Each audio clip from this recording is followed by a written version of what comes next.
आधुनिक तकनीकी से लैस चीन का एक रिसर्च जहाज गुरुवार को मालदीव पहुंचा। ये जहाज बीते एक महीने से हिंद महासागर में था।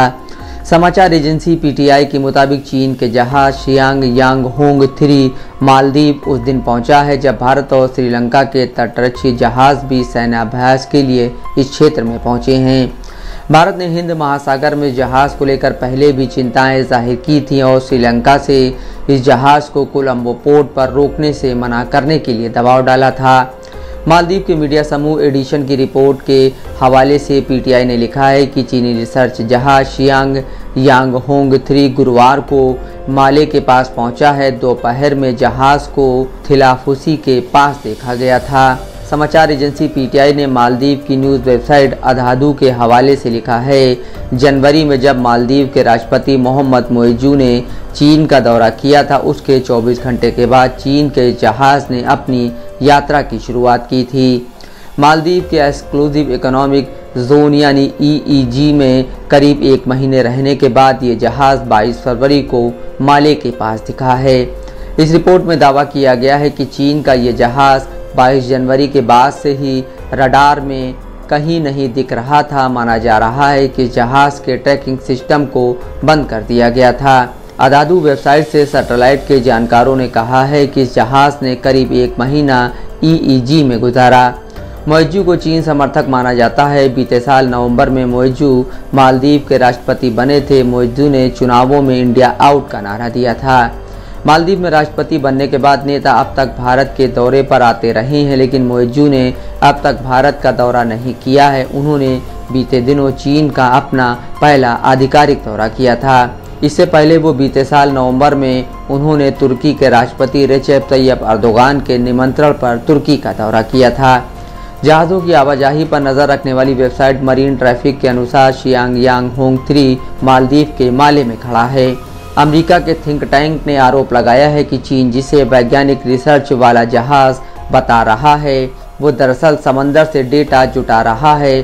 थिंक टैंक ने कहा था कि ये जहाज सैन्य उद्देश्य से खासकर पनडुब्बियों से संबंधित डेटा को जुटा रहा है। चीन इन आरोपों को खारिज करता रहा है। उसका कहना है कि ये जहाज समंदर से संबंधित संयुक्त राष्ट्र के कानून के तहत ही काम कर रहा है। इसी साल 23 जनवरी को मालदीव सरकार ने इस रिसर्च जहाज को अपने यहां आने की अनुमति दी थी। मालदीव के विदेश मंत्रालय का कहना था कि ये जहाज मालदीव के जल क्षेत्र में रहते हुए किसी तरह के रिसर्च के काम को अंजाम नहीं देगा। हालांकि भारतीय रक्षा विभाग से जुड़े सूत्रों के हवाले से पीटीआई ने लिखा था कि भारत इस जहाज की हलचल पर नज़र बनाए हुए है। फरवरी में चीनी विदेश मंत्रालय के प्रवक्ता वांग वेनबिन ने कहा, बीते कुछ सालों में आसपास के समंदर में चीन की वैज्ञानिक रिसर्च गतिविधियां शांति के उद्देश्य और मानवता की दृष्टि से वैज्ञानिक समझ को बेहतर बनाने के लिए हैं।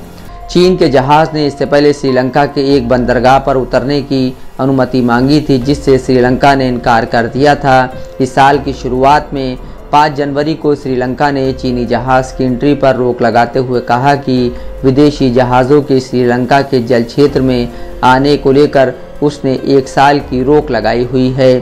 इससे पहले भारत ने चीन के जहाज़ों के उसके पड़ोसियों के क्षेत्र में जाने को लेकर चिंता जताई थी। साल 2022 में युआन वांग 5 नाम का चीनी सैन्य जहाज कोलंबो पहुंचा था। रॉकेट और मिसाइल हमले को ट्रैक करने की काबिलियत रखने वाले इस जहाज के श्रीलंका आने को लेकर भारत ने चिंता जताई थी। भारत ने इसे जासूसी जहाज कहा था और इसे लेकर औपचारिक तौर पर श्रीलंका की सरकार के पास अपनी आपत्ति भी दर्ज कराई थी। चीन ने भारत का नाम लिए बगैर तब कहा था कि कथित सुरक्षा चिंताओं का हवाला देते हुए श्रीलंका पर दबाव बनाया जा रहा है, जो अनुचित है।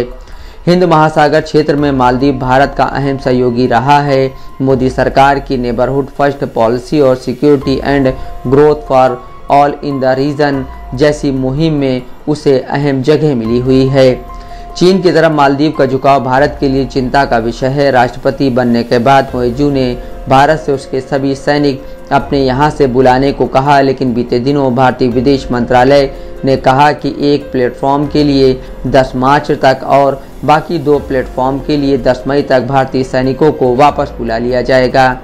इसके बाद एविएशन प्लेटफॉर्म को भारतीय सैनिकों की जगह भारतीय टेक्निकल टीम संभालेगी। मालदीव में फिलहाल 77 भारतीय सैनिक हैं जो वहां समुद्री सीमा पर निगरानी रखने वाले एक डानियर 228 विमान और मेडिकल मदद के लिए HAL के 2 ध्रुव हेलीकॉप्टर का संचालन करते हैं। Bureau report, Dastak live news.